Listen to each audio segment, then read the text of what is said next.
ओम नमः शिवाय। शिवजी सदा सहाय। ओम नमः शिवाय। गुरुजी सदा सहाय।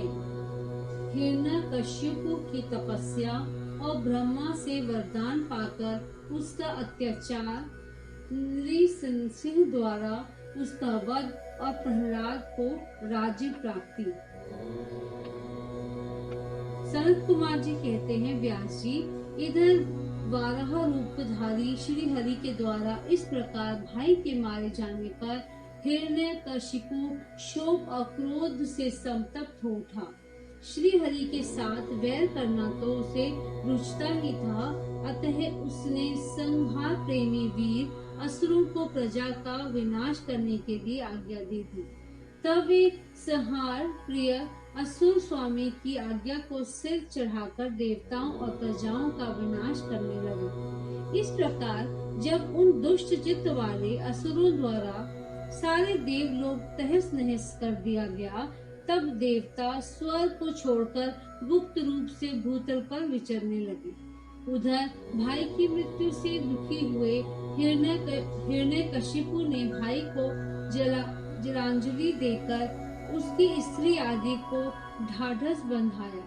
तत्पश्चात उस दैत्यराज ने अपने लिए विचार किया कि मैं अजय, अजर और अमर हो जाऊं। मेरा ही एक छत्र साम्राज्य रहे और मेरा प्रतिद्वंदी कोई न रह जाए। यूं धारणा बनाकर वह मंदराचल पर गया और वहां एक गुफा में अत्यंत घोर तपस्या करने लगा। उस समय वह पैर के अंगूठे के बल खड़ा था, उसकी भुजाएं ऊपर को उठी थी और दृष्टि आकाश की ओर लगी थी। उसकी तपस्या में संतप्त होकर देवताओं का मुख विकृत हो उठा। वे स्वर्ग को छोड़कर ब्रह्मलोक में जा पहुँचे और उन्होंने ब्रह्मा से अपना दुखड़ा कह सुनाया। व्यास जी, उन देवताओं के इस प्रकार कहने पर स्वयंभू ब्रह्मा, भृगु, दक्ष आदि के साथ उस दैत्येश्वर के आश्रम पर गए।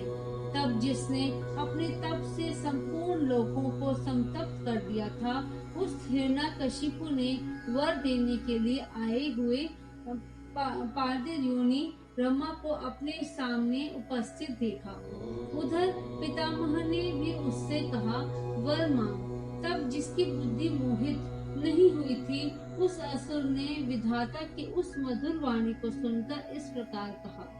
हिरण्यकशिपु बोला, ऐश्वर्यशाली प्रजापति पितामह, मैं चाहता हूँ कि स्वर्ग में, भूतल पर, दिन में, रात में, ऊपर अथवा नीचे कहीं भी शस्त्र, अस्त्र, पाश, वज्र, शक्षुक, वृक्ष, पर्वत, जल, अग्नि के रूप में शत्रु के प्रहार से देवता, दैत्य, मुनि, सिद्धि किंबहुना आप द्वारा रचे हुए जीवों के हाथ मुझे कभी भी मृत्यु का भय न हो।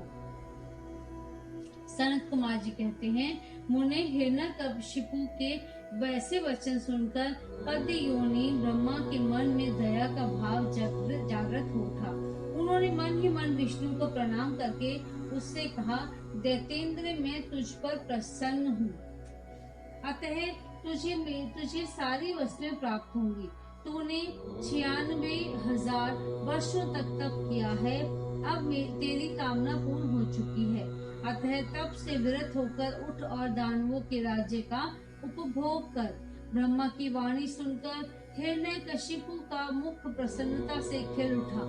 इस प्रकार जब पितामह ने उसे दानव राज्य पर अभिषिक्त कर दिया, तब वह उन्मत्त हो उठा और त्रिलोकी को नष्ट करने का विचार करने लगा। फिर तो उसने संपूर्ण धर्मों का उच्छेद करके संग्राम में समस्त देवताओं को भी जीत लिया। तब देवता भागकर विष्णु के पास पहुँचे। वहाँ श्री हरि ने देवताओं और मुनियों की दुख का गाथा सुनकर उन्हें आश्वासन दिया और शीघ्र ही उस दैत्य के वध करने का वचन दिया। तब देवता अपने स्थान को लौट गए। तदंतर महात्मा विष्णु ने ऐसा रूप धारण किया जो आधा सिंह आधा मनुष्य का था। वे अत्यंत भयंकर तथा विकराल दिख रहा था। उसका मुख खूब फैला हुआ था, नासिका बड़ी सुंदर थी और नख तीखे थे। गर्दन पर सटाएं लहरा रही थी दाढ़े ही आयुध थे। उससे करोड़ों सूर्य के समान प्रभा छिटक रही थी और उसका प्रभाव प्रलयकालीन अग्नि के सदृश था। अधिक कहाँ तक कहा जाए, वह रूप जगन्य था। इसी रूप से वे भगवान भास्कर के अस्ताचल की शरण लेने पर असुरों की नगरी में प्रविष्ट हुए। उन अतुल प्रभावशाली नरसिंह को देखकर सभी दैत्य एक साथ उन पर टूट पड़े। तब उन अद्भुत पराक्रमी नरसिंह के महाबली दैत्यों के साथ युद्ध करके बहुतों को मार डाला और बहुतों को पकड़कर तोड़ मरोड़ दिया। फिर वे उस नगर में घूमने लगे। तब उन सर्वमय सिंह को देखकर दैत्यराज के पुत्र प्रहलाद ने राजा से कहा, यह मृगेंद्र तो जगन्मय दिख रहा है, यह कहाँ यहाँ किस लिए आया है?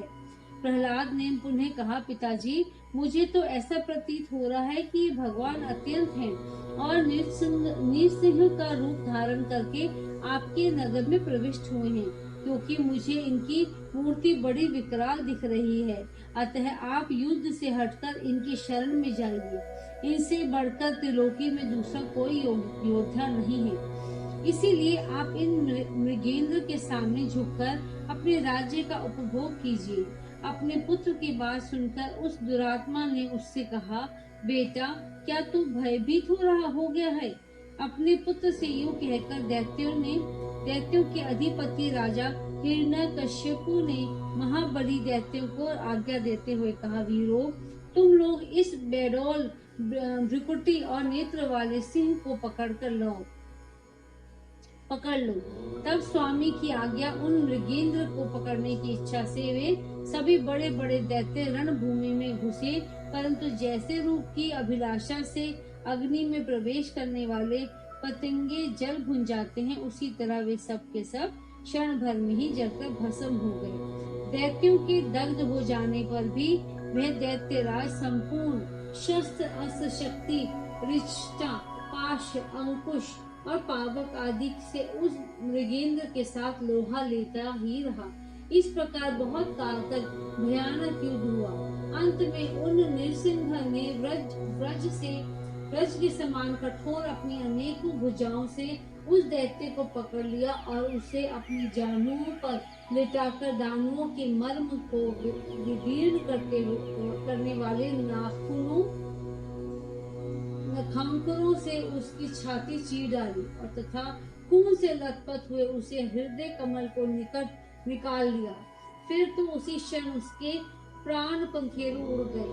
तब भगवान नृसिंह ने बारंबार के आघात से जिसके सारे अंग चूर हो गए थे, उस काष्ठभूत दैत्य को छोड़ दिया। उस समय उस देव शत्रु के मारे जाने पर उन्हें बड़ी प्रसन्नता हुई।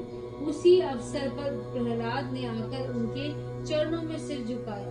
तब अद्भुत पराक्रमी विष्णु ने प्रहलाद को बुलाकर उन्हें दैत्यों के राज्य पर अभिषिक्त कर दिया और स्वयं अकीर्ति का गति को प्राप्त हो गए, अर्थात अंतर्ध्यान हो गए। तदंतर पितामह आदि समस्त सुरेश्वर परम प्रसन्न हो अपना कार्य सिद्ध करने वाले पूजनीय भगवान विष्णु को उसी दिशा में प्रणाम करके अपने अपने धाम को चले गए। विप्रवर प्रसंगवश मैंने रुद्र से अंधक की उत्पत्ति, वराह से हिरण्याक्ष की मृत्यु, नृसिंह के हाथों उसके भाई का विनाश और प्रहलाद की राज्य प्राप्ति का वर्णन कर दिया।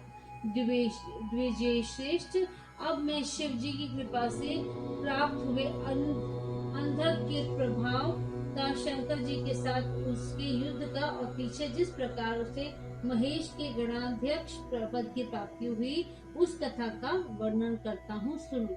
अध्याय 43 समाप्त।